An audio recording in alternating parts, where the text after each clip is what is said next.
Nah, oke. Halo teman-teman, balik lagi bersama aku William Heda Robbani.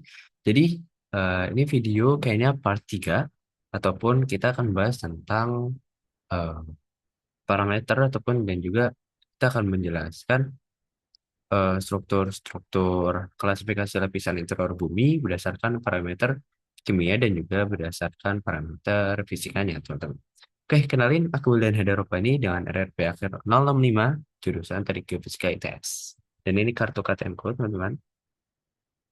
Ya, oke. Di sini seperti tadi yang udah aku bilang tadi, kita akan membahas tentang klasifikasi interior bumi berdasarkan parameter kimianya dan juga fisikanya, teman-teman.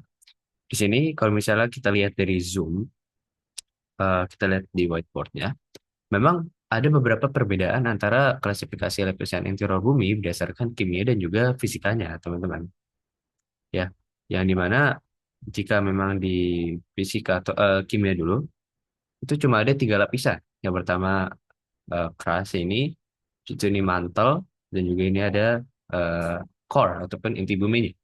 Nah, sedangkan di kerak bumi sendiri ataupun yang kita tinggali, ini hanya 8 sampai 75 aja, teman-teman. 8 sampai 75 kilometer aja. Sementara yang keras juga itu banyak mengandung unsur silikanya. Entah itu kerak gunung ataupun kerak samudra, intinya memang banyak unsur silikanya kerak bumi ini, gitu ya. Dan juga ini kalau misalnya kerak bumi itu bersifat granitis ataupun lebih felsik, sedangkan kerak samudra itu bersifat lebih basalt ataupun banyak mengandung mafic ya gitu teman-teman. Sementara mantle ataupun mantel bumi berdasarkan parameter kimia itu lebarnya dari 75 sampai 2.900 kilometer ya. Dan juga yang terakhir ada core atau peneliti bumi di sini. Jadi memang ketebalannya adalah 2.900 sampai sekitar 6.370 kilometer kayak gitu. Dan juga itu mengandung banyak Fe dan juga Ni. Gitu. Nah, sementara jika memang kita melihat ataupun bergeser gambarnya ke yang kanan, ya, di sini kita melihat bahwasannya ada banyak lapisan ya, satu, dua, tiga, 4, dan 5 gitu teman-teman ya. Dimana memang setiap lapisan ini beda. Ada beberapa perbedaan di antara memang parameter fisika dan kimia ini gitu ya. Dimana memang lapisan atas itu adalah lapisan luar yang paling kaku gitu ya. Paling keras gitu ya. Litosfer sih. Kita menyebutnya adalah lapisan paling atas yang sebelah sini. Itu adalah litosfer teman-teman. Pun yang dia bisa sepertinya mengalir gitu ya. Ketebalannya dari 0 sampai 100 kilometer atau bahkan sampai 200 kayak gitu. Terus kemudian yang lapisan kedua, cuman kita menyebutnya adalah astenosfer, yang dimana ini lebih solid dibandingkan dibandingkan dengan litosfer tadi, teman-teman. Dimana memang litosfer ini dia eh, bergerak di atas astenosfer. Jadi kayak litosfer itu semacam kayak plastisin, agak cair gitu. Sementara kalau yang astenosfer ini memang dia semi-semi cair gitu.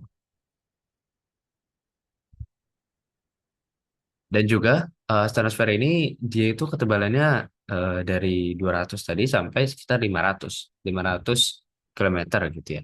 Kemudian ini ada lapisan ketiga ataupun mantel bagian bawah yaitu mesosfer kita menyebut ya bahwasanya memang ini bersifat kokoh dan juga solid gitu ya. Walaupun suhunya itu sangat-sangat tinggi, tapi tekanan yang ada di dalam batuan dalamnya ini membuat suhunya ataupun membuat batuannya itu masih merupakan fase padat, di fase padat, bukannya mencair.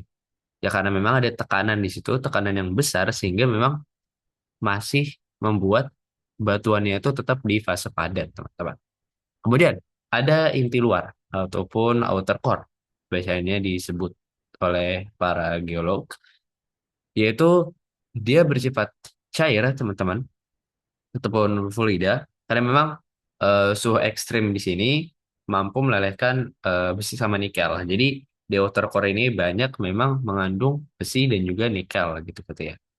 Jadi ya istilahnya kayak outer core ini kayak sebagai dinamo ataupun pembangkit medan magnet buminya kayak gitulah. Karena kan di situ banyak Mg dan juga Ni ataupun nikel gitu ya. Sehingga memang banyak pergerakan magnetisme di dalam liquid outer core ini ataupun di outer core ini. Sementara inti dalam ataupun solid inner core itu jika memang kita melihat di sini memang dia lebih fast padat sehingga memang kedalamannya itu kurang lebih sekitar 5.100-an sampai 6.300-an kilometer dan juga ini bersifat sangat padat ya inti dalam solid karena memang tekanan gravitasi bumi ini kan mengunci atom agar biar gak cair gitu loh.